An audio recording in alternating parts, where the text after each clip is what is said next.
Oh, hey guys. Thanks for joining us on this Drew's Day Tuesday. We got a banger of a show for you this week. We're going to talk about that survey that just came out where all the NFL execs rank the top 10 quarterbacks. So we got to talk about who is on that list and most importantly, who's not. We got a new top 5 for you where we're talking Tiger handheld games. You remember those little LCD screens we used to play on road trips in the summertime before we had Game Boys and Game Gears and all that good stuff. And then, of course, we're going to round it out with all your pop culture and sports and everything in between.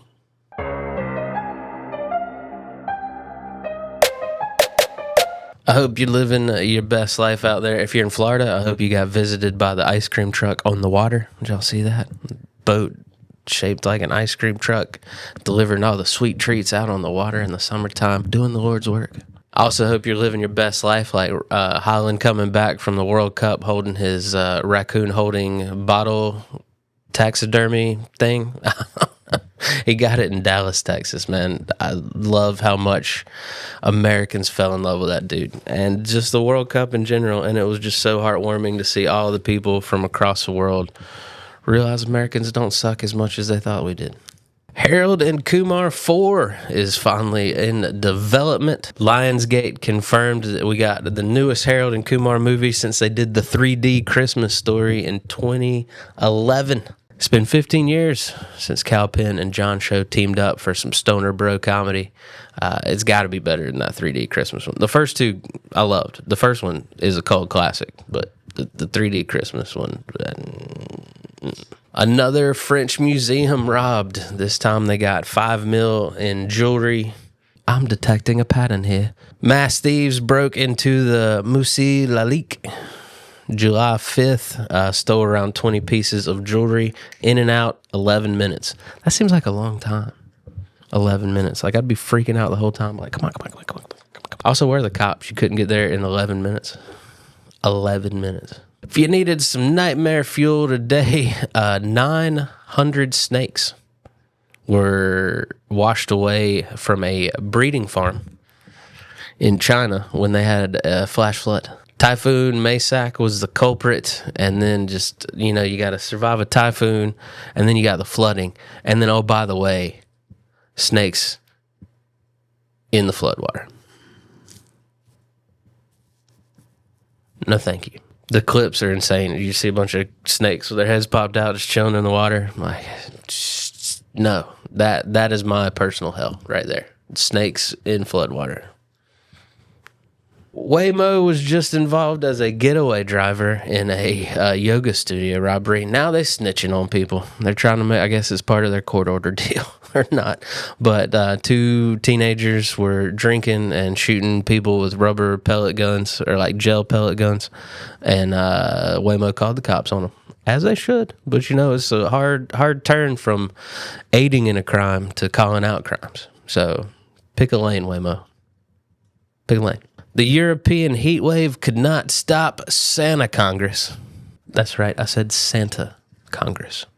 That's the only Congress I care for. Dozens of Santas, Miss Clauses, and elves have descended on the town of Aalborg. It's in Denmark. It started at an amusement park in Copenhagen. It's moved to this town about 2 years ago. And this was the 69th edition of Santa Congress. Nice. But they got the 70th next time, so hopefully they're going to pull out all the stops, go real big for them Santa Clauses, celebrating 70 years together. It's nice. It's nice to bring all the Santas from around the world together. Have y'all seen this Mexican Batman where he's been duct taping robbers to poles for the police to come get? Well, rumor is he has a Batmobile and might have a Robin. That's fantastic, but I love this comment, like Mexican Joker going to be next level. Touche. I'm sure y'all have seen the worst places to live list that's been floating around the internets and gotten people all feeling a certain type of way. But the top 5 were pretty interesting. 5 was Georgia. 4 was Louisiana. 3, Indiana. I've driven through Indiana. It is quite Indiana. 2 was Texas. I thought y'all were living it up in Texas. And number 1, my current home state, Tennessee. And as you know, if you've been watching the show, the house is for sale, and we can't wait to get out. But like I said, we got a great show for you. Up next, we got You Might Need This.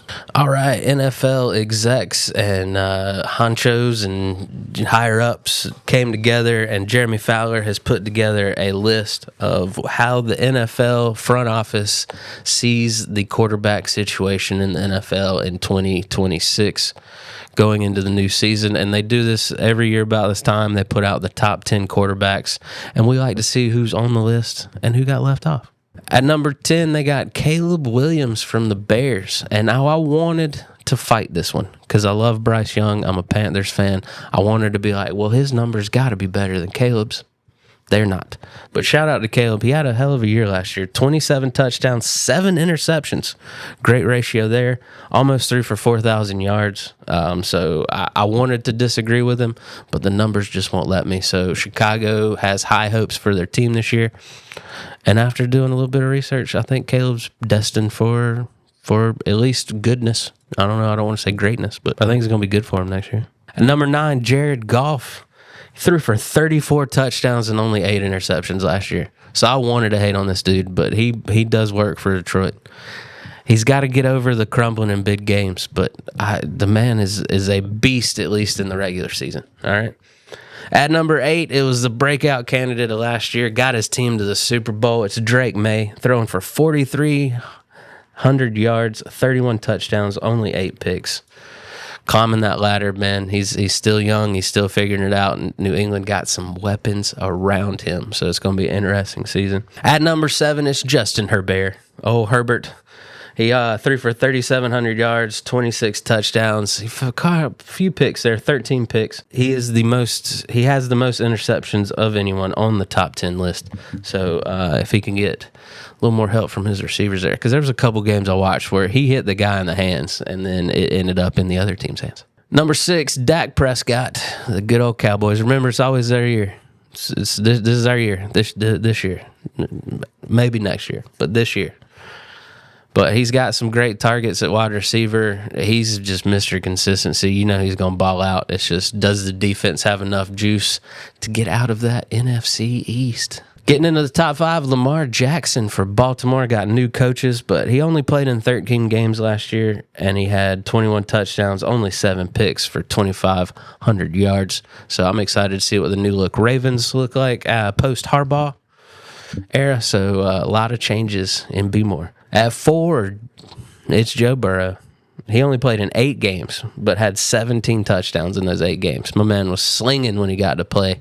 Tried to get Cincy into a playoff spot at the last minute there.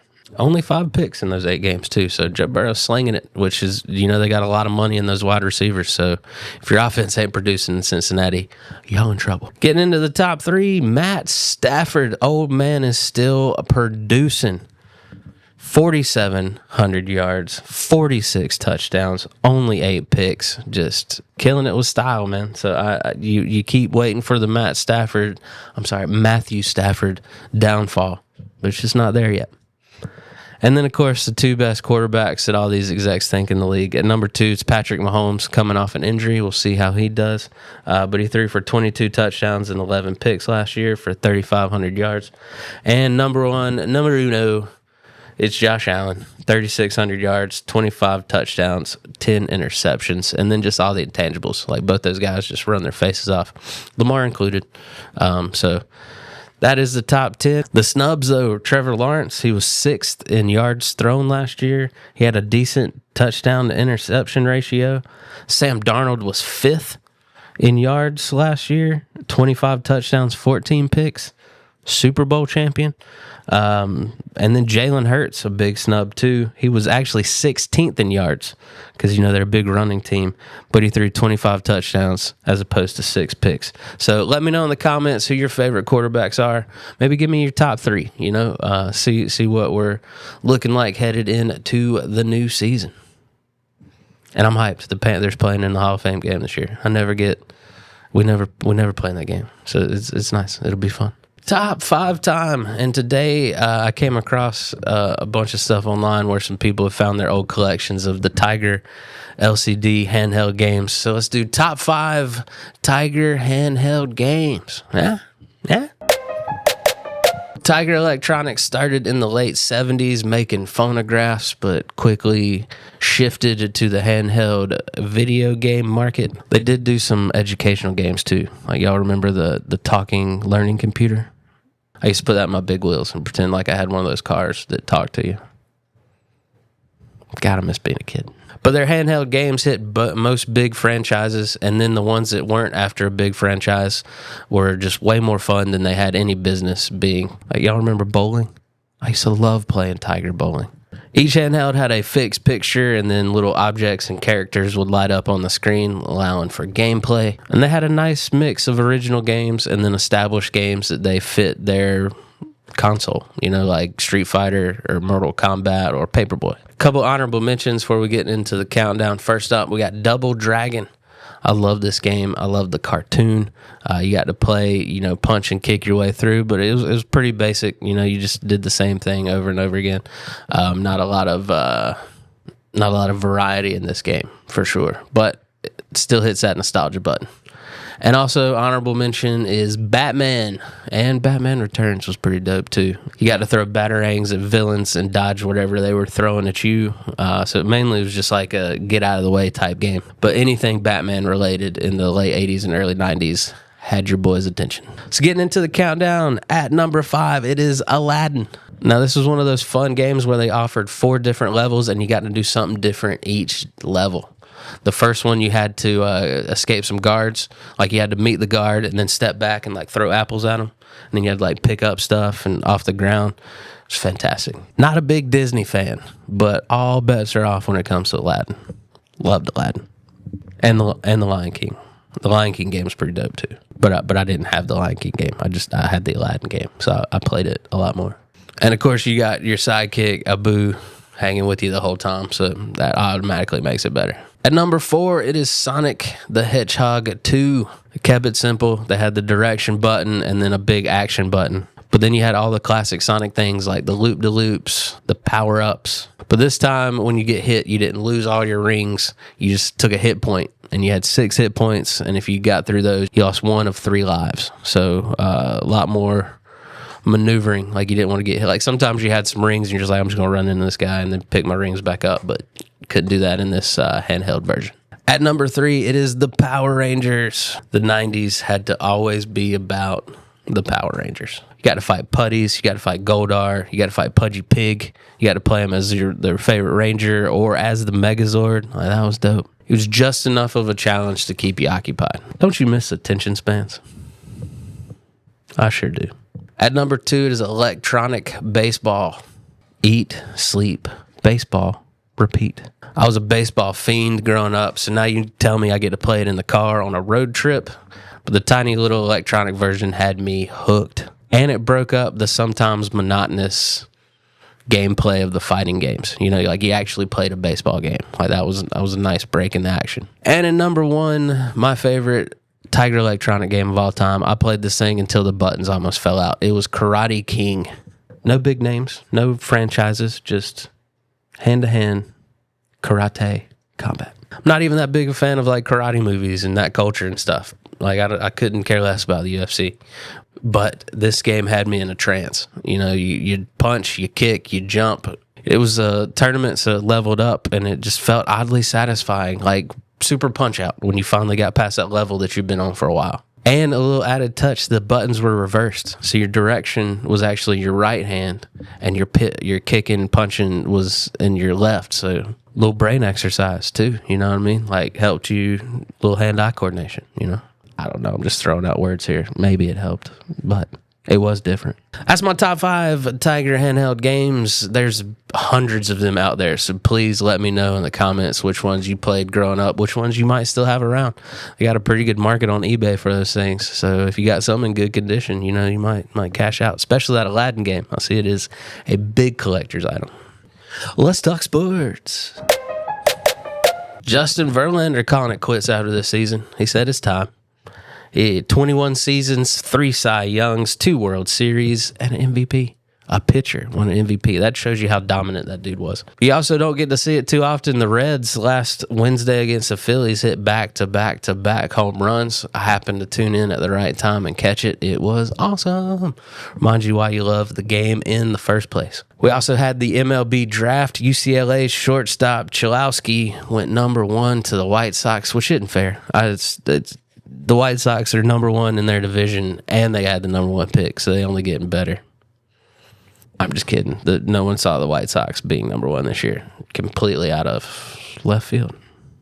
Home Run Derby was pretty dope last night. It was on the Netflix. It had 3 different rounds, 8 in the first round, 4 in the semis, and then 2 in the championship. And the Cardinals' Jordan Walker became the first Cardinal to win the Home Run Derby. So everyone in that stadium was pulling for Kyle Schwarber, and as a Braves fan, it just warmed my heart to see the Phillies not win. But my man got $1 million for winning the Derby, and he's only making $790,000 only for his salary this year. So nice little bonus there for putting on quite the show for us. So hats off, Jordan Walker. Congratulations on your Derby win. College basketball news, Marcus Spears Jr. Yeah, the big guy that played for the Cowboys, and now we see his face all over ESPN. His son is the number 1 ranked recruit in the 2027 class, but he is reclassed, and he will enter in Texas's program in 2026. Number 1 in 2027, reclassified to 2026. Now I think he's like number 4 in the class, but just boosting Texas's new recruiting class. I think they're top 5 now. So we'll get to see how it goes. And he's got to play college for 2 years. He's 17, so he will be eligible to be in the 2028 NBA draft. As well as UCLA's Nikolai Kustric. He's from Serbia. He is what a lot of people will consider the 2028 number 1 pick, because he too has to play 2 years in college. He's only 17. So college basketball about to be crazy for 2 years, and then all eyes on that 2028 draft. The Ducks matched the Flyers' offer to make Leo Carlsson the highest paid player in the NHL. He gets a 5-year, $90 million contract, $18 million a year. Highest in the league. Claude Giroux staying with the Senators. He signs a 1-year, $2 million deal that can be $5 million with incentives. Y'all see Bam Adebayo punch Tyler Hero in the face? Hilarious. They got into an altercation at Summer League over something Tyler Hero said on the internets. And I respect Bam. He's like, you said something? I didn't appreciate it. It was at a practice court in the Summer League. Just 2 pros going at it, showing the new kids how it's done. Wemby gets a new extension. He left money on the table. He's only taken a 5-year, $252 million extension, leaving some money to help the Spurs build a contender around him. I know it doesn't sound like a lot, but he really could have made $300 million. So he left them $50 million over the next 2 years to go out and either pay some teammates he wants to keep around or get some more people around him. And the Seahawks selling saga finally comes to an end. Say that 5 times fast. 49ers part owner, the Koshla family, is buying the Seahawks, and it looks like his wife is going to be the face of the day-to-day operations. And then the World Cup, I hate to see it come to an end. We got 4 teams left. The first semifinal is actually today. Next one's tomorrow. We got the top 4 teams. The best 4 ranked teams made it to the Final 4. So you got 2 and 3, France, Spain, against 4 and 1, Argentina, England. I'm excited to see it, man. I think everyone's expecting France and Argentina, but that Spanish team's feisty, man. They're some fighters, so we'll see. And you can't count out Bellingham and England and Harry Kane and all that good stuff. So I just hope it's 2 great soccer games, and I could not care less who wins as long as we get some bangers. And that's it for our show this week, guys. Thank you so much for tuning in and joining us. Remember, go out, have a great week. The world's on fire. What's holding you back? You know what I mean? Remember, we're all weird. It's way more fun when we're weird together. We'll see you next time.